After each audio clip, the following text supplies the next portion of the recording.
This video is sponsored by the award-winning Daily Market Movements trading platform. To open a live or demo account, simply visit dmmtradingplatform.com. Hello guys, it's Max here from Daily Market Movements. Welcome to another episode where today we're going to be analysing the Nasdaq100 futures chart. Just before I start today's video, as always guys, anyone who's interested in joining my free analysis group over on Telegram, then please do not hesitate to scan this QR code on your screen. But let's start here by looking at the Nasdaq100. Let's start by looking at yesterday's movement. We ended the day up 1.33%. And what's very interesting is that over in the S&P 500, we also ended the day up bang on 1.33%. And in the Dow Jones 30, we ended up at 1.22%. Now, this is, this typically occurs when you have the Dow, the S&P 500, and the Nasdaq 100 all closing in a very similar price range, up between 1.2 and 1.4%. That indicates that, we've seen a lot of the automated trading computers, of which a lot of hedge funds and banks manage, really playing out yesterday. So we saw a lot of buying activity by these automated trading computers, and that's very blatant due to the fact the volumes are very thin. If you just look at the volumes in the past couple of hours the past 3 days compared to what they typically usually are, you'll see a massive difference in short-term volume. And that's because, of course, tomorrow it is Thanksgiving, so the markets will be shut, and Friday is a half trading session. So it's half a day where the markets will be closed. And of course, what traders typically do in Wall Street, those who work at hedge funds and banks, they take Monday, Tuesday and Wednesday off. And then, of course, they get Thursday, Friday off.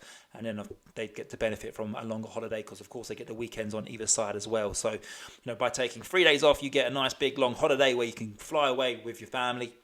And that, of course, results in lower volatility. And that's exactly what we've seen over the past couple of trading sessions. Now, the Nasdaq 100 currently trading at 11,731.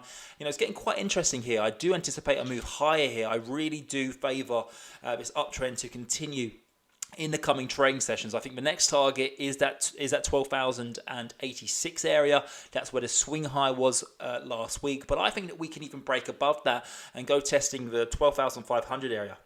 That's where currently the 200-day EMA and moving average currently sit. So I am in favour of a move higher. I don't think that you're going to get much this week. I feel like it's more of a story for next week as we move into the month of December. Of course, we have the jobs number next Friday as well. And, shortly after that, a week after that, we get the CPI reading, which is going to give us that next insight of inflation. And then we hear from the big man himself, Mr. Jerome Powell. And, of course, we find out whether it's going to be a 0.5 or 0.75 basis point hike. But more importantly, we get to see the guidance going forward. Are they really going to start softening these interest rate hikes? And I think if CPI comes in a lot weaker than expected, which many people out there are anticipating, that could potentially be a big catalyst for the Fed to say, well, hang on a minute, maybe we should just sit and wait and just see, the interest rate hikes that we've already done and made take effect in the economy. So very interesting as we go into the final couple of weeks of 2022. I just want to point out again, seasonal wise, this is a very bullish time period for the stock market.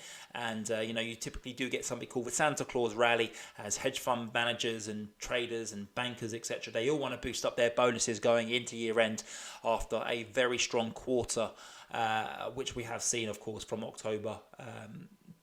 The 13th of October when we had that CPI reading, we've had some very strong gains, in fact, from those swing lows.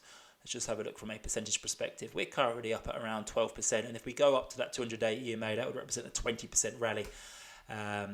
But yeah, so that's what I'm looking for, guys. A extension of this, of the recent gains seen during yesterday's trading session, up firstly towards 12,000, and then ultimately, as we go into the beginning of next month, for us to go and target 12,500.